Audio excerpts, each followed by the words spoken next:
hope maybe we'll get to see Rex in five or not five. Rex, looking for this?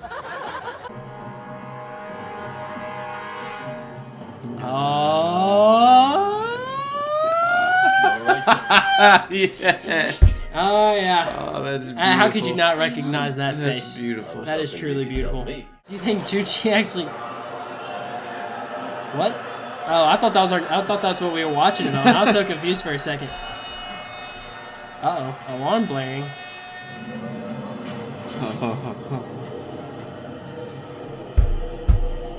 Dude, the music. Dude, that is insane. Dude, that is terrifying. Oh, that gives me chills. Oh, that's so terrifying. The music, too. Yeah, that's perfect. Oh. Welcome back to BoomShot. I'm Kel. This is Colby, sir. and we have just finished watching The Bad Batch, episode 7 and 8. Yeah, I think so. Yeah, so actually a good batch. A great batch, phenomenal. If you ask me. But we're going to go ahead and jump right into it. Okay, so what happened in this episode? What did you think about it? That's definitely my two favorite episodes, and probably all of Bad Batch. Yeah. I think. And, they were good. And definitely all of this season combined. Yes. Those two episodes alone can save this. Those two episodes in episode 3 can save this season for me. And the funny thing is, episode 7 and episode 3 had 0% Bad Batch. Yeah, exactly. I mean that's the Book of Boba Fett argument right there. But episode 8 had the Bad Batch, and it was a banger. Yeah. But yeah, I mean that I think that's really, to me, peak Star Wars animation. Yes. I mean, okay, well, peak is season 7. Yeah. The last arc, obviously, but that's right up there. I mean, I think those two, not up there with that, but I think it's up there with, pretty solid. Yeah. Animation. I mean, definitely the best I've seen a Bad Batch. Well, I think it's just like a testament to the fact that like I was actually interested in this episode. Yeah. And not just interested, but I was on the edge of my seat. Like you said, they didn't have the first episode didn't even have the Bad Batch in it, which is kind of weird to even say. Have we only seen Crosshair in one? We've only seen Crosshair. I thought Crosshair was the sniper. I thought he was too. That would have been nuts. So when he got stunned, I was like, I mean, of course Captain Rex can take him down, like because he's Captain Rex, but. Yeah. But then he took off the helmet. I'm like, really? Are you kidding me? Like they could have made that Crosshair or something. Like it would have made the stakes a lot better. I mean, I wasn't dissatisfied with it, because I think the big drop was supposed to be that it's a clone. Yeah. Which, I mean, it was, but yeah, I guess it could have hit harder if it was Crosshair. But then again, the guy did, chew on the pill like in the first Cap movie. Yeah. Rest in peace. So. Yeah, I mean, it wouldn't have... That part wouldn't have made sense if it was Crosshair, but they could have changed that part of the story if it was. But yeah, so obviously we saw Rex in there. We saw the Bad Batch ended up coming in later. They have to... and that's another good part. We were talking about this last time about how it hasn't been... It's been a sequential storyline and hasn't been in arcs almost. Yeah. And this was a 2-part arc, which I think added to the story. Like, it was basically a 50-minute episode that we got. Yeah. And we saw Senator Chuchi back. Yeah, Senator Chuchi. The Clone Wars faithful are returning this episode. Yeah, that's true. And it's been a while since we've seen her. And she was a legend. Oh, dude. And Slip, dude. Yeah, rest in peace, Slip. Rest in peace. You know what that reminded me of? Slip Gator. Our friend Slip Gator, YouTuber. Yeah. He's inactive right now. It's all right. Fives, dude. Oh, dude, that, yeah. Fives. Like, he knew too much. He knew too much, and they executed him. Yep, the clone that knew too much. That's very true. Rest in peace, Slip. Senator Chuchi returned. We also saw the return of that Kaminoan senator. I can't remember her name, but yeah, I remember her. She was in a big there was a big conspiracy episode in Clone Wars with her.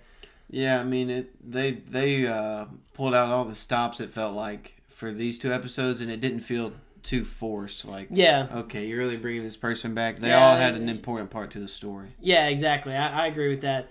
But I think, like I was saying, like it was a 2-part arc, and I think that only added to the story. And it made it way better. And then obviously at the very end of the episode, they get the tape. We obviously see the return of Palpatine, which is something that you'll see at the beginning. And I was like that was so good. Yeah. The return of Palpatine is, I think, one of the most chilling moments we've seen in all of Star Wars animation. Yes, yeah, that was dude. nuts. The music, like you were saying when we were reacting to it, was just phenomenal. Yeah, it was. Dude, the Return of Palpatine was crazy. Obviously, if we could see Vader in an episode, that would be the only thing crazier. I think is like seeing him in an episode that's not like Star Wars Rebels or whatever. Like seeing the Star Wars The Clone Wars Vader that's true. In that animation. But yeah, that was insane. And then the biggest thing that we've kind of been skirting around is now Ikao is no longer a part of the Bad Batch. I'm going to say this hot take, which is funny because we just put out a poll saying who's your favorite Bad Batch member. Well, Echo's no longer a part of the Bad Batch, so sorry for... Not for now. Hopefully we'll come back. But anyway, I'm going to say this. When in that episode arc in Clone Wars Season 7 with the Bad Batch, when Echo joined them, I low-key thought he really didn't belong there. I always thought that. I always thought it was kind of weird him being on the Bad Batch. To me, he just seemed kind of like a out of place. Yeah, and I think he'll be back at some point. I think maybe they're going to go on a mission and be like, oh, I wish we had Echo right now. Yeah. Or something like that. But I hope we get to see a little bit of Echo and Rex, dude. Yeah. And I think it was a good payoff that he went with Rex. And I think that was a beautiful scene, too. It was, yeah. Because, they're pretty old friends, too. Yeah. And so I think that was a beautiful scene. Yeah, it was a beautiful scene. I mean, it almost had me in my feels just because the voice acting was incredible, as always. But, I don't know, man. It was sad. But see, like... Since, like, she's with all of the Bad Batch, she is an Echo. Like, since she's with all of the Bad Batch all the time, like, she's not with individual characters all that often. Like, we saw a couple moments with her and Echo individually. You mean Omega? Yeah. Yeah, that's what I meant. Yeah, Omega. But, I don't know. Like, it could have hit a lot harder if this had been a like, kind of like a Mando Grogu type thing, you know? Yeah, I mean, I can see I think that. it still went well, though. I think it just... I mean, it's going to be hard for something to hit as hard as like Clone Wars type stuff when Ahsoka leaves. Yeah, nothing will ever beat that, dude. That was brutal. Or when Ahsoka and Rex leave at the end of the whole show. That was also brutal. Just because it had so much build up, and I think that they didn't just do it out of completely nowhere. But I could see where people are going to be like, okay, it's sad that he's leaving, but okay. Yeah, it almost feels, like I said, like it just almost feels like he really wasn't a part of the batch to me. Like, it felt like he was kind of out of place. That's the way I saw it. Yeah, and me personally, I really enjoyed the scene, and I think... Oh, I did too, don't get me wrong. Yeah, no, I think the way it was shot, to me, it seems like that he almost felt like he wasn't fully integrated yet. Yeah. And I think the way they shot it, where they're just like, okay, man, have fun, do good, and he just kind of did. That's kind of what I was thinking too, because it was like it was a pain for them to leave Crosshair, but really, for them to leave Echo, it was just like, see you, dog. Like, and he hasn't been with them as long, and Omega took it the hardest. Yeah, for sure. Which makes sense. I mean, the whole scene made sense. Yeah. But I think at some point they're gonna be like, man, we miss Echo. Yeah. And then he's gonna become more of like a integral full part member of the squad, because he did kind of join in late. You got to think about it. It was just them. They were the only outcast in the whole army. Yeah, right as the war was about to end. For years and years, and then they add somebody. A reg, I guess, in a way. Not really anymore. But I think Echo will have... Because he hasn't had much of an arc. Yeah. His arc has mostly been in Clone Wars. So I think his arc will kind of come... He had some good arcs in Clone Wars, though. I think it'll come full circle, though, is what I'm getting at. Yeah, that's a good point. Just, I mean, you got me back thinking about Clone Wars. Gosh. It's such a good show, and everything that they did for Echo in Clone Wars, I don't know if it's really been carried over to Bad Batch. So hopefully we get to see more of that. Yeah, that's what I think will happen. I think it'll have a huge payoff towards the end of the season. Yeah, hopefully we get. I mean, obviously the Batch are gonna hopefully go do something else that's not Sid. Like, they're not gonna be with Sid anymore, and we'll get to see Rex and Echo. Gosh, I got 5 on my mind. We'll get to see Rex and Echo in action. Yeah, I like how we both just did a moment. Yeah, I know. Yeah, it just occurred to me, what if we see a little 1-episode arc with Rex, and I almost said 5, Rex and Echo, and go and find Cody? That would be sick. That would be cool. That would be sick. And then Cody dies at the end to, like, add to the feels. But yeah, back to what you were saying, and this has nothing to do with the Bad Batch. You just got me thinking about Clone Wars.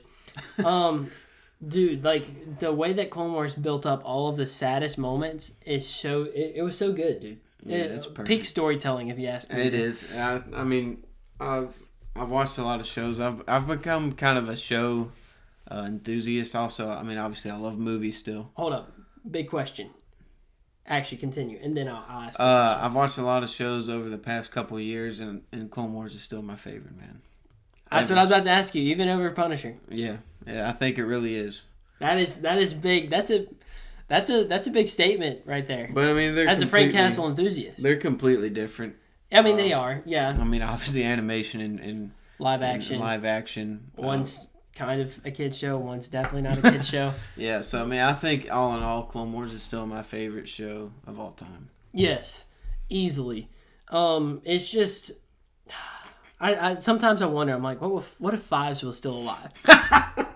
You know, sometimes I think about that. Like, what if this was Rex, Echo, and Fives? The squad back together again. Yeah, that would be sick. Fives is the equivalent of the Punisher in really in Star Wars. Dude, Fives really was the equivalent of the Punisher. I just keep on thinking, dude, like, but I'm so glad he's not. And I hate to say that, but his death in Clone Wars was so good. Perfect. That I just can't. I can't. It's so good. Ahsoka leaving. We should make a poll. Oh, we should make a poll. Yeah, like Fives, Rex, Cody, and who's your favorite clone? Yeah. Yeah. Anyway, Hunter, I guess we can throw in a batch member if you want to, but Star Wars, the Clone Wars, goated.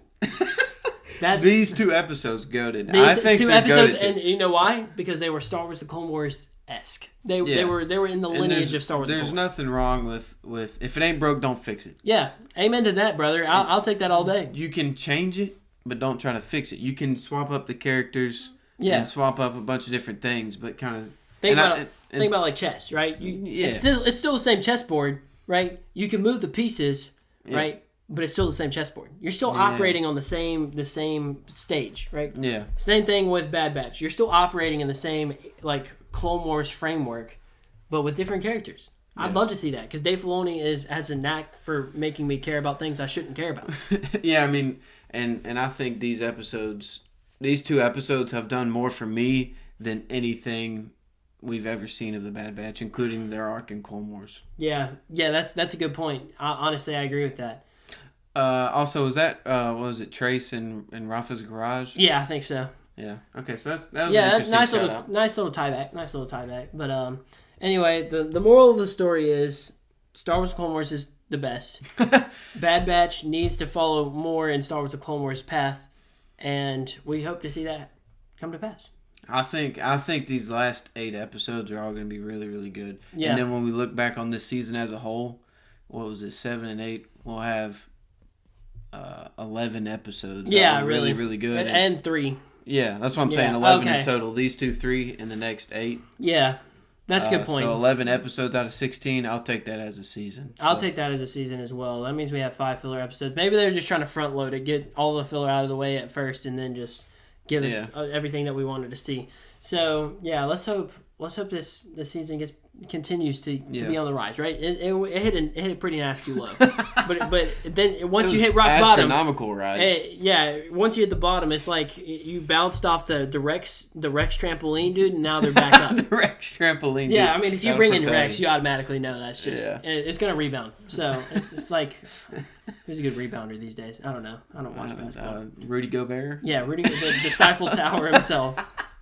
I don't know. Anyway, let us know what you guys think. Do you like the show? Did you like these 2 episodes?